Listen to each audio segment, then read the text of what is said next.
ചെയ്തിട്ട് എന്നിട്ട് അവിടെ കുറച്ചു നേരം ഇവർ രണ്ടുപേരുടെ കൈവിരലുകളാണ്, കർത്താവിൻ്റെ കൈയും പത്രോസിൻ്റെ കൈയും. എന്താ വെച്ചാൽ കോഫി. എന്നിട്ട് കർത്താവ് അവനെ ഇങ്ങനെ പിടിച്ചിങ്ങനെ പൊക്കുന്നത് ഒരു സ്ലോ മോഷനിലാണ്. ശരിക്കും ഞാൻ കുമ്പസാരത്തിൽ അത് കാണാണ്. അച്ഛൻ എനിക്ക് ആ ഫൈനൽ ബ്ലെസ്സിങ്, അതായത് അബ്സല്യൂഷൻ തരുന്ന സമയത്ത് കർത്താവ് എന്നെ ഇതിൽ നിന്നിങ്ങനെ പൊക്കി കർത്താവിൻ്റെ ആ നിൽക്കണ നിലയ്ക്ക് നിർത്തി. എന്നിട്ട് ഈ എപ്പിസോഡിൽ നമ്മളൊരു ഡയലോഗ് അവിടെ വെച്ചുണ്ടോ, പത്രോസ് പറയണ, കർത്താവ് ഞാൻ പാപിയാണ്, ഞാനൊരു ബലഹീനനാണ്, ഞാനൊരു മുക്കോനാണ്. പക്ഷെ കർത്താവ് പറയാണ്, നീ അങ്ങനെ പറയരുത്, നിന്നെ ദൈവത്തോടൊപ്പം നടക്കാൻ വേണ്ടി വിളിച്ചിട്ടുള്ളതാണ്. ശരിയല്ലേ? അതുകൊണ്ടല്ലേ അവൻ നടക്കാമെന്ന് പറഞ്ഞപ്പോൾ കർത്താവിൻ്റെ കൂടെ നടക്കാൻ പറഞ്ഞത്. നോക്ക്, നമ്മൾ ആരാ അങ്ങനെ? അപ്പോൾ അതിൻ്റെ യുക്തി ഇതാണ്. ഇപ്പം നമ്മൾ ബൈബിളിൽ എല്ലായിടത്തും കാണാം, പത്രോസിനെ പൊക്കിയിട്ട് അവരെവിടെ പോയി എന്നുള്ളത് ബൈബിളിലൊന്നും എഴുതിയിട്ടില്ല. വെള്ളത്തിൽ നിന്ന് പൊക്കിയ ആള് നടന്നിട്ട് പോന്നിട്ടുണ്ടാവില്ലേ? എങ്ങനെ അവര് വഞ്ചിൽ കയറി? അവിടെ ഒരു ഗ്യാപ്പ് ഉണ്ടല്ലോ.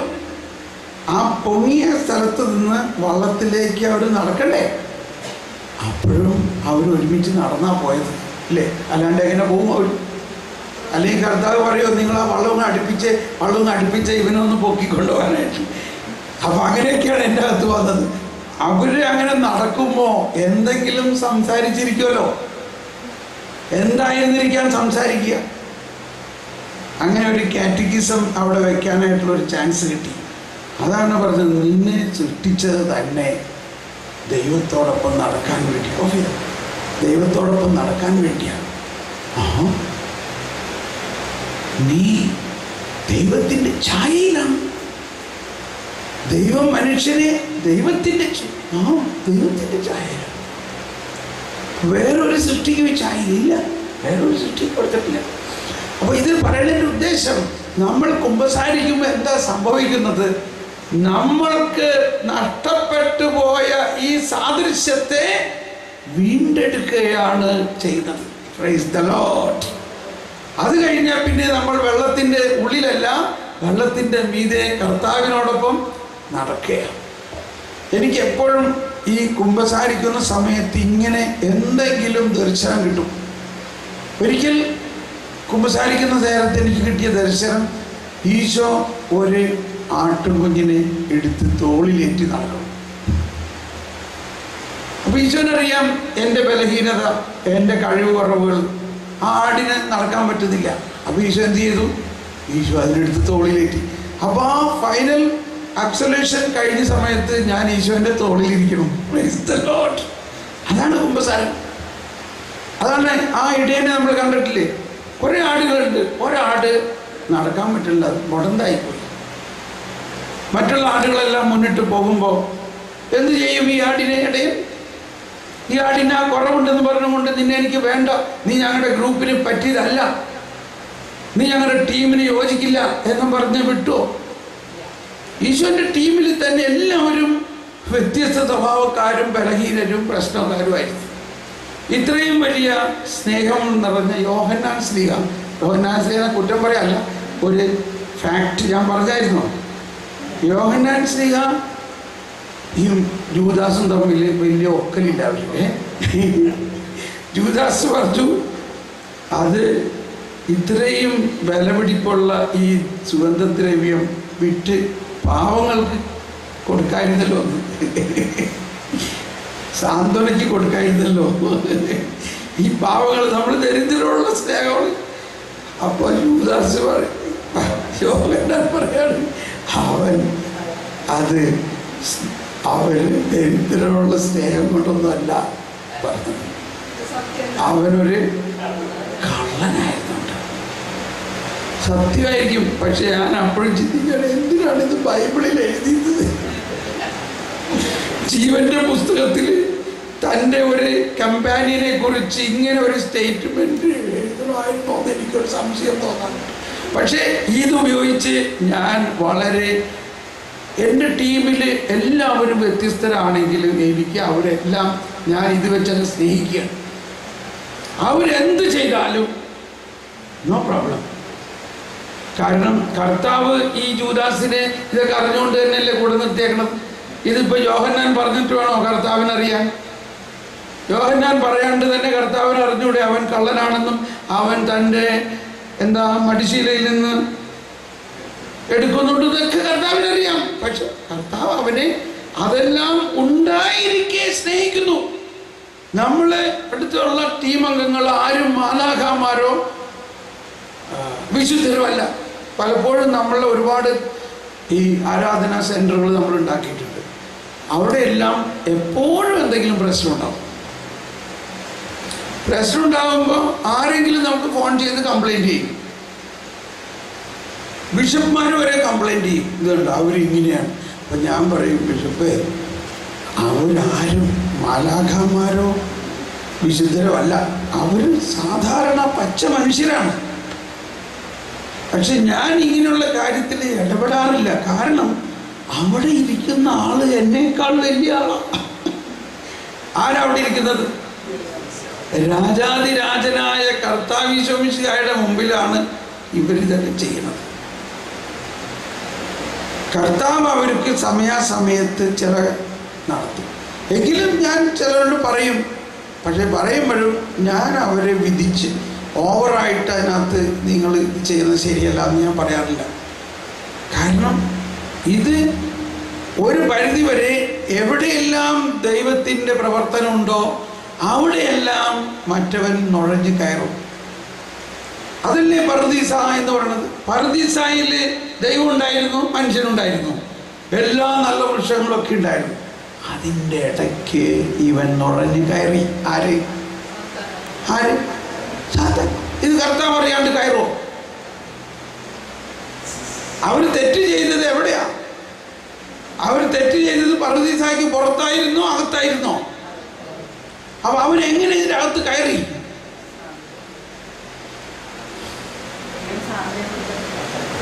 ഇതൊക്കെ ഇനി അടുത്ത ധ്യാനത്തിൽ നമുക്ക് പഠിക്കാം. അപ്പോ അതാണ് ഇന്ന് രാവിലെ ഒരു വചനാച്ചൻ പറഞ്ഞില്ലേ, എഫേസ്യർ 6:12. 6:12 പിശാചിന്റെ ഇത് പറയുമ്പോ നമ്മൾ മാംസത്തിനും രക്തത്തിനും എതിരായിട്ടല്ല, പ്രഭുത്വങ്ങൾക്കും. എന്തൊക്കെയാണ് ഇവിടെ 4 തരത്തിലുള്ള പിശാചുകളെ പറഞ്ഞിരിക്കുന്നത്? 4 തരത്തിലുള്ള പിശാചുകൾ. ആരൊക്കെയാണത്? പ്രഭുത്വങ്ങൾക്കും ആധിപത്യങ്ങൾ, ഈ അന്ധകാര ലോകത്തിന്റെ അധിപന്മാർ, സ്വർഗീയ ഇടങ്ങളിൽ വർത്തിക്കുന്ന തിന്മയുടെ ദുരാത്മാക്കൾക്കും എതിരായിട്ടാണ്. അപ്പൊ ഇത് ഒരു ഈ ഡെലിവറൻസ് അല്ലെങ്കിൽ വാർഫെയർ, മധ്യസ്ഥ പ്രാർത്ഥനയുടെ വാർഫെയർ റിട്രീറ്റിന്റെ തീമാണത്. ഈ ഒരു 4 പിശാചുക്കളെ എങ്ങനെ നമ്മൾ ഹാൻഡിൽ ചെയ്യാന്നുള്ളത്. 4 തരത്തിലുള്ള പിശാചുക്കളാണ്. അതായത് നമുക്ക് കർദിനാള്, ബിഷപ്പ്, അച്ഛന്മാര്, അൽമായർ എന്ന പോലെ അവർക്കും 4 കേഡറാണ്. അതിനകത്ത് ഏറ്റവും ചെറിയ കേഡറാണ് അവസാനം പറഞ്ഞേക്കണത്, സ്വർഗീയ ഇടങ്ങളിൽ വസിക്കുന്ന തിന്മ. എവിടെ വസിക്കുന്ന? സ്വർഗീയ ഇടങ്ങളിൽ വസിക്കുന്ന തിന്മയുടെ ദുരാത്മാക്കൾ. അവരെവിടെ ഉണ്ടാവും? അവര് ധ്യാന കേന്ദ്രങ്ങളിൽ, മഠങ്ങളിൽ, ബിഷപ്പ് ഹൗസുകളിൽ, പാരിഷുകളിൽ, പ്രാർത്ഥനാ ഗ്രൂപ്പുകളിൽ ഇവരുണ്ടാവും. അവിടെ എവിടെയെങ്കിലും ഒതുങ്ങി ഇങ്ങനെ കൂടിയിരിക്കുന്നുണ്ടാവും. നമ്മുടെ ഉള്ളിലുണ്ടാവും ഇത് കുറച്ചൊക്കെ. അപ്പൊ അതാണ്, അവർ വളർന്നോട്ടെ. കർത്താവ് പറഞ്ഞേക്കാണ്, അവരും വളർന്നോട്ടെ, ആ കളകൾ വളർന്നോട്ടെ. ഒരിക്കൽ നമ്മുടെ ഒരു അഡോറേഷൻ സെന്ററിൽ നടന്നൊരു കാര്യം, അവരാരും ഇപ്പം എൻ്റെ ടീമിലില്ല, അതുകൊണ്ട് ധൈര്യമായിട്ട് പറയാം. അതിൻ്റെ സംഭവങ്ങൾ മനസ്സിലാക്കാനാണ്. അവർ രണ്ടുപേരും ഇരുന്ന് ആരാധിച്ചുകൊണ്ടിരിക്കുന്ന നേരത്ത് ഒരാളിങ്ങനെ പറഞ്ഞു, നീയേ ഊണഴിക്കാൻ പോയിക്കോ, എന്നിട്ട് ഞാൻ ഊണഴിക്കാം, അങ്ങനെ എന്തൊക്കെയായിരിക്കും പറഞ്ഞേക്കുന്നത്. പക്ഷേ ഈ അടുത്ത ആൾക്ക് ഇവൻ പറഞ്ഞ രീതി ഇഷ്ടമായില്ല. എങ്ങനെ? നീ കൈ ചൂണ്ടി കാണിക്കരുത്, ഇത്രയുള്ള പ്രശ്നം. നീ കൈ ചൂണ്ടി കാണിച്ച് സംസാരിക്കരുത്. പറഞ്ഞത്, പിന്നെ നീ കൈ കൊണ്ടിരുന്ന ഇത്ര ഉണ്ടായുള്ള കാര്യം. ഇവര് തമ്മിൽ ബഹളം, വല്ല കാര്യം ഉണ്ടായിരുന്നു. അപ്പോൾ ഈ കംപ്ലൈൻ്റ് ആയിട്ട് നമ്മുടെ അടുത്ത് വന്നു. അപ്പം ഞാൻ ചിരിച്ചപ്പോൾ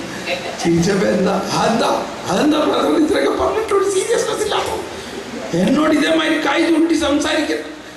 ഞാൻ പറഞ്ഞു, അത് എഫേസ്യർ 6:12. എഫേസ്യർ 6:12 എന്താ എഴുതിയേക്കണേ?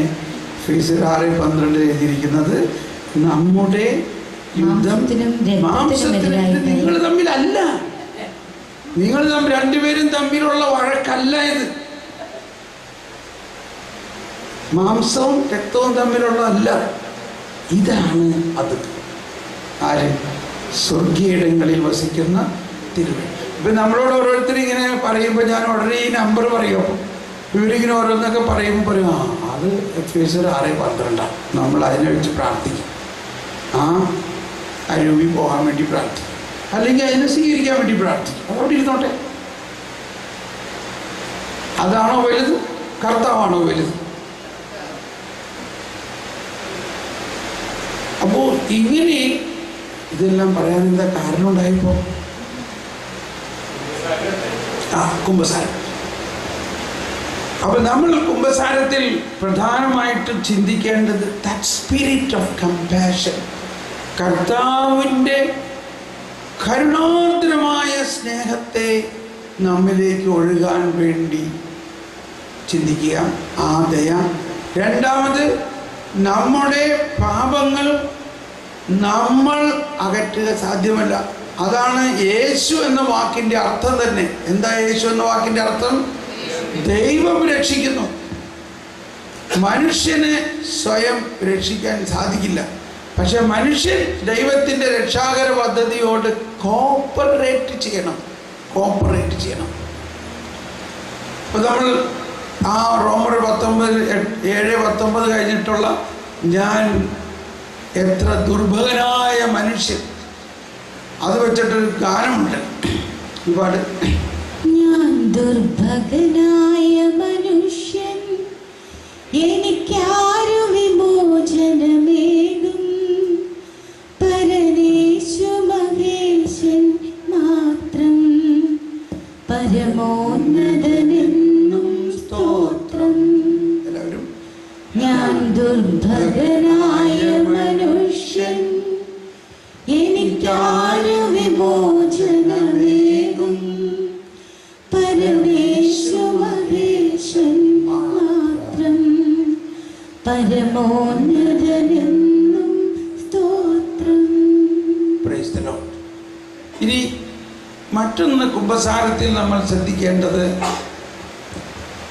പാപബോധമുണ്ടാകുന്നതിനെ കുറിച്ചൊന്നും ചിന്തിക്കണം. നമ്മൾക്കറിയാവുന്ന ചില പാപം മാത്രമല്ല, ചിലത് നമ്മുടെ മനസ്സാക്ഷിയിൽ പറയുന്നു അത് കുഴപ്പമൊന്നുമില്ല, അതെല്ലാവരും ചെയ്യണതാണ്. അപ്പം നമ്മുടെ മനസ്സാക്ഷിയുടെ വിശുദ്ധീകരണത്തിലൂടെയാണ് പാപബോധം ഉണ്ടാവുന്നത്. അതുകൊണ്ടാണ് നിർമ്മലമായൊരു മനസ്സാക്ഷിക്ക് വേണ്ടി പ്രാർത്ഥിക്കുക. മനസ്സാക്ഷിയിൽ മനസ്സിലാക്കണം അത് പാപമാണെന്നുള്ളത്. മനസ്സാക്ഷിയാണ് നന്മയും തിന്മയും തിരിച്ചറിയുന്നത്. അപ്പൊ ഈ തിരിച്ചറിവാണ് ജ്ഞാനത്തിൻ്റെ വലിയൊരു കാര്യം. തിരിച്ചറിവ്, എന്താണ് നന്മ, എന്താണ് തിന്മ എന്ന അറിവ്.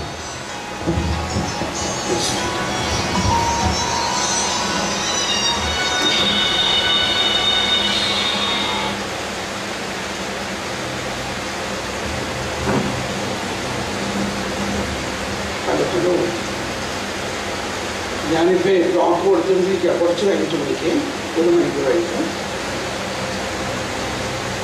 അതെ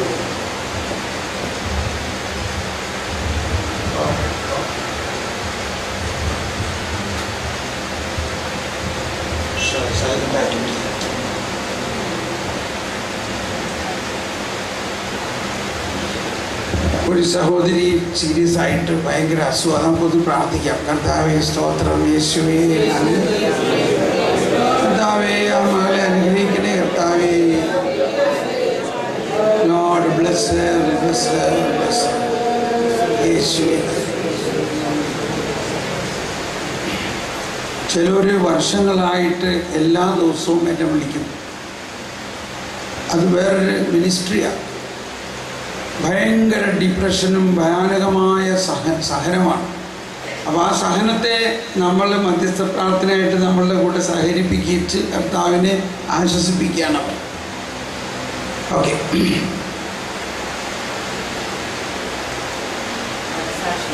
മനസാക്ഷി. ഓക്കെ, മനസാക്ഷി. അതിനോടുകൂടി മനസാക്ഷി നന്മ തിന്മയും തിരിച്ചറിയുക. അല്ലോ ആ ചാനൽ പെട്ടെന്ന് കട്ടാവണം നമ്മളിങ്ങനെ വേറെ ഇതിൽ പോകുമ്പോൾ. കറക്റ്റ്. വാസ്തവത്തിൽ ഒരു മനോഹരമായ ചിന്ത ഞാൻ പറയാട്ടോ. ഒന്നെല്ലാവരും കൈവീശിയ യേശുവേ സ്തോത്രം, യേശുവേ നന്ദി. അതായത് ഉൽപ്പത്തി പുസ്തകത്തിൻ്റെ ആ സൃഷ്ടിയുടെ ആദ്യ കാര്യങ്ങളിൽ ദൈവം പറഞ്ഞിരിക്കുന്ന അല്ലെങ്കിൽ ആദ്യത്തെ വിവരണത്തിൽ നമ്മൾ കാണുന്നത് ഒരു വേർതിരിക്കുന്ന അരൂപിയുടെ കാര്യമാണ്, തിരിച്ചറിവിൻ്റെ കാര്യമാണ്. എങ്ങനെയാണ്? അന്ധകാരം ഉണ്ടായിരുന്നു, അത് കഴിഞ്ഞപ്പോൾ പ്രകാശമുണ്ടായി. കണ്ടോ? അന്ധകാരത്തെ പ്രകാശത്തിൽ നിന്നും വേർതിരിച്ചു. He separated darkness and the light.